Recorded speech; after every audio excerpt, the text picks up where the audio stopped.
옹정제는 훌륭한 군주 중의 하나로 역사상 가장 근면한 황제라고 불리고 있습니다.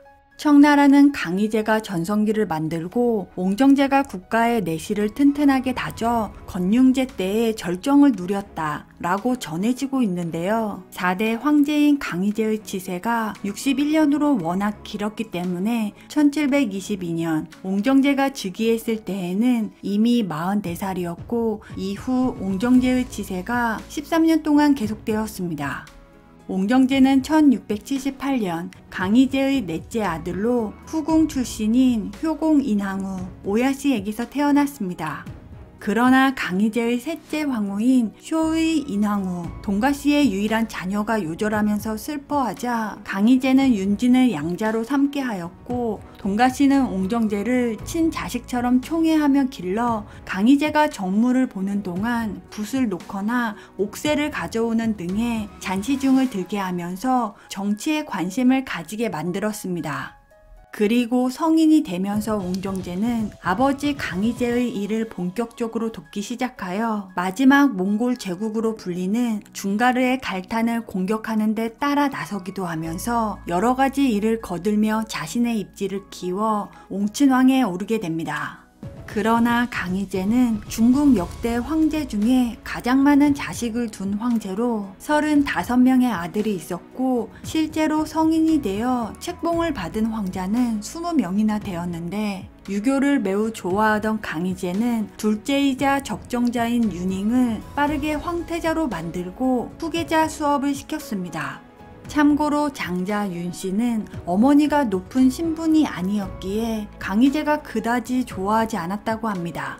강희제가 중가르 정벌에 나설 때에도 황태자를 북경에 남겨두어 정무를 처리하게 하였고 평소에도 황태자는 강희제를 도와 정무와 군부를 처리하였는데 이처럼 유잉이 황태자 신분으로 33년간 조정에 머무는 동안 자연스레 태자당이 형성하게 되었고 황제인 강희제도 도당의 힘에 생명의 위협을 느꼈는지 황태자에게 경고하였다고 합니다. 그러나 황태자는 점점 더 기고만장해지고 결국 강희제는 그를 폐위시켜 버렸습니다. 이렇게 후계자 자리가 비게 되자 황태자 자리를 놓고 여러 황자들이 치열하게 쟁탈전을 벌이게 되는데 사태의 심각성을 깨달은 강희제는 다시 윤잉을 황태자로 복위시키지만 1712년 강희제가 남순으로 떠난 사이 윤잉 일파들이 쿠데타를 일으켜 강희제를 태상왕으로 물러나게 하고 윤잉을 황제로 등급시키려는 음모가 발칵이 되면서 강희제는 진노하며 황태자 윤잉을 완전히 폐위시켜 버렸습니다. 이렇게 황자들이 다투는 동안 전국을 읽는 눈이 빨랐던 옹정제는 아무것도 하지 않았습니다. 처음에는 유일한 적자이자 황태자로서의 정통성을 지닌 윤잉을 지지하였으나 윤잉이 폐위되자 독자적인 세력을 구축하고 13황자인 윤상, 17황자인 유래와 자신의 양모였던 쇼의 인항후의 동생인 윤가다 그리고 사천에 있던 장군 영갱료 등의 자신의 세력을 은밀히 모았지만 다른 사람들에게 견제받을 만큼 크게 파당을 만들지는 않았고 후계자 쟁탈전에도 전면에 나서지 않는 모습을 보이며 아버지 강희제의 신임을 얻기 위해 노력하였습니다. 옹정제의 가장 큰 경쟁자는 장자인 윤씨, 3황자 윤지, 8황자 윤사, 14황자 윤제로 형제들이 자신을 의심하고 있다는 것을 이미 알고 있던 옹정제는 자신의 관저에 틀어박혀 승려들과 불교를 논하며 정치에 미련이 없는 것처럼 위장하면서 강희제에게는 충효를 다하고 형제들과는 우애가 깊은 척하여 강희제가 마음을 놓고 옹정제에게만큼은 허물없이 대했다고 합니다. 그러나 장자 윤씨는 강희제에게 패태자 윤잉을 자기 손으로 죽이겠다는 말을 하여 분노를 샀고 이로 인해 윤씨의 자귀는 박탈되고 유폐되었습니다. 그리고 사망자 윤지는 장자 윤씨와 패태자 윤잉이 유폐된 이유로 장자 행세를 하였으나 강희제의 대편찬 사업을 총괄하기만 할 뿐 정치에는 신경을 쓰지 않았고 8황자 윤사는 옹정제와 함께 황자들 중에 가장 영특했지만 윤잉이 폐위당한 이후 노골적으로 태자직은 물론 황위를 노렸고, 황자가 폐위되었을 때에 많은 신하들이 팔왕자를 태자로 세우자고 건의하자 이것이 도리어 강희제의 미움을 받게 되는 계기가 되는데, 그래도 윤사가 자신의 야심을 노골적으로 드러내자 강희제는 윤사를 한 달간 냉궁에 유폐시키기도 하였습니다. 그리고 강희제가 가장 총애한 14황자 윤제는 옹정제의 친아우로 강희제와 같이 원정을 다니면서 북쪽의 국경을 지키는 무원대장군의 관직을 받았습니다. 무원대장군직은 흔히 황위를 이어받을 후계자나 다름없는 자리였기에 일부 학자들은 강희제가 황위로 앉힐 윤제에게 미리 대장군의 직함을 내려준 것으로 해석하기도 하지만, 그러나 강희제는 군사적인 일은 모두 윤제와 의논하였고, 정치와 내정에 관한 일들은 오랫동안 조정에서 활약하던 옹정제에게 물어보면서 충계와 추계의 곡부에서 열리는 공자의 제사는 옹정제에게 맡겼다고 합니다. 어찌되었든 늙고 기력이 떨어진 강희제가 황위 계승을 놓고 황자들의 갈등으로 크게 상심하고 있을 때 옹정제는 강희제의 마음을 잘 공략하였고, 때마침 강희제는 옹정제의 아들이자 훗날 건륭제가 되는 어린 손자 홍역의 귀여움과 똑똑함에 흠뻑 빠지게 되면서 손자에 대한 애정은 옹정제에게도 영향을 끼쳐 이 때문에 옹정제는 강희제의 후계자가 되었다라는 설도 있습니다. 이렇게 중국 최고의 황제로 불리던 강희제는 안타깝게도 황자들의 황위 쟁탈로 우울해하다가 운명하였습니다. 강희제가 붕어하고 3일 뒤인 1722년 옹정제의 측근인 윤가다가 유조를 발표하였고, 이 과정은 상당히 논란이 많은데 옹정제의 정적들은 그가 아버지를 살해하고 조서를 위조했다 라고도 하면서 당시 후계자로 명기된 14황자를 4황자로 바꾸었다 라고 하지만, 사실 이것 또한 증거가 불충분하다고 합니다. 어찌되었든 4황자 옹친왕 윤진이 황위에 오르니 그가 바로 청나라의 5대 황제인 옹정제입니다. 옹정제는 매우 엄격한 성격의 원칙주의자로 언제나 무표정했기에 냉면왕이라고 불렸는데, 옹정제는 즉위하자마자 자신에게 반대한 형제들을 제거하기 시작합니다. 자신에게 반대하던 8황자 윤사, 9황자 윤당, 10황자 윤하 등을 각각 염친왕, 혁군왕, 동군왕에 봉하여 안심을 시킨 뒤 자주 불러들여 정사를 논하는 척하며 파당과 함부로 모의하지 못하게 하는데, 윤사가 여전히 자신의 파당과 음모를 꾸미자 옹정제는 형제들을 숙청하기 시작합니다.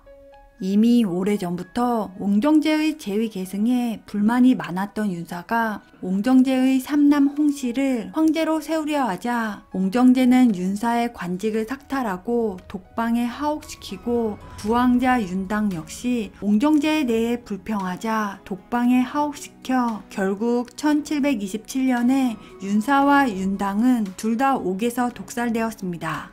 8황자와 9황자와 같이 행동하던 10황자 윤하는 옹정제가 몽골의 사신으로 가라며 명을 내리자 병을 핑계로 가지 않다가 윤사의 영모 사건이 터지자 잡혀서 자기를 뺏기고 가택에 구금되었다가 건륭제 때에 되어서야 석방되었습니다. 옹정제의 첫째 형인 윤씨도 1734년 유폐된 곳에서 생을 마감하였고, 폐황태자였던 옹정제의 둘째 형인 윤잉은 함안궁에 갇힌 지 13년째인 1725년 유폐된 곳에서 나오지 못한 채 병사하였습니다. 그리고 3황자 윤지는 과거 폐황태자 윤잉을 도왔다는 죄로 14황자 윤제와 함께 경릉의 능지기로 살다가 이후에 옹정제가 아끼는 동생인 13황자 윤상이 죽자 아우의 죽음을 슬퍼하지 않는다는 이유로 자기마저 추탈되고 사망하였습니다.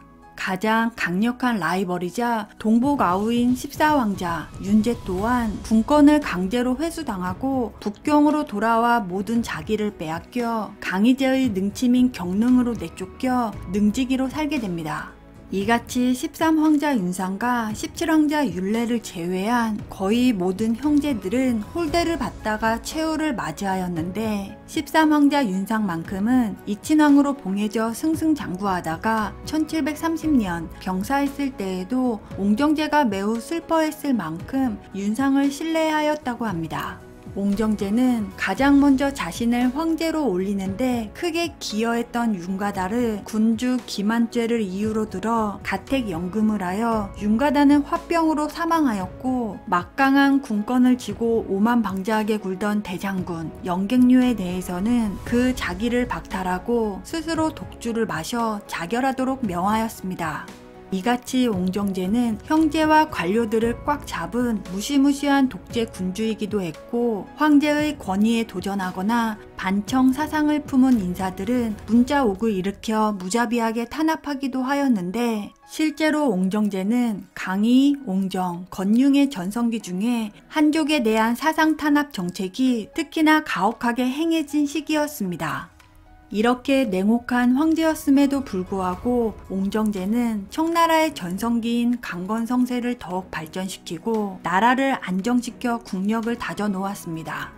실제로도 옹정제는 밤 12시부터 새벽 4시까지밖에 자지 않고 이외의 시간은 모두 정무를 볼 정도로 매우 의욕적인 황제였기에 아버지의 정책을 잘 이어가 세금을 단일화하고 백성들의 노고를 덜어주면서 강희제 시대 말기에는 은자 700만 냥밖에 없었던 국고가 옹정 8년째인 1730년에는 3천만 냥이나 되었고, 옹정제 말기에는 6천만 냥이나 되었다고 합니다. 또한 모든 종류의 세습적인 노예 신분을 금하는 칙령을 만들어 지방의 다양한 천민 계급이 법적으로 해방되었습니다. 한편 청나라 때까지 윈남, 귀주, 광동, 광시, 사천, 호남, 호북 등의 소수 민족들이 주로 거주하는 지역은 대대로 세습해 오던 토사로 불리는 부족의 족장이 관할하였습니다. 그러나 옹정제 때부터는 전면적으로 개토 기류가 실시되면서 토사 제도는 완전히 폐지되었고 중앙에서 파견된 유관이 다스리게 됩니다.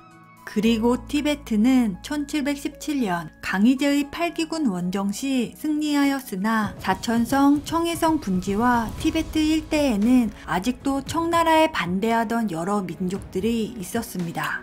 이에 1727년 옹정제는 23만 명의 군사를 보내어 티베트 군과 싸워 대승을 하였고, 이 승리는 훗날 옹정제의 아들 건융제가 군사를 보내 중가르와 위구르를 모두 평정하고 중국 역사상 최고의 영토로 넓히게 되는 계기가 되기도 합니다.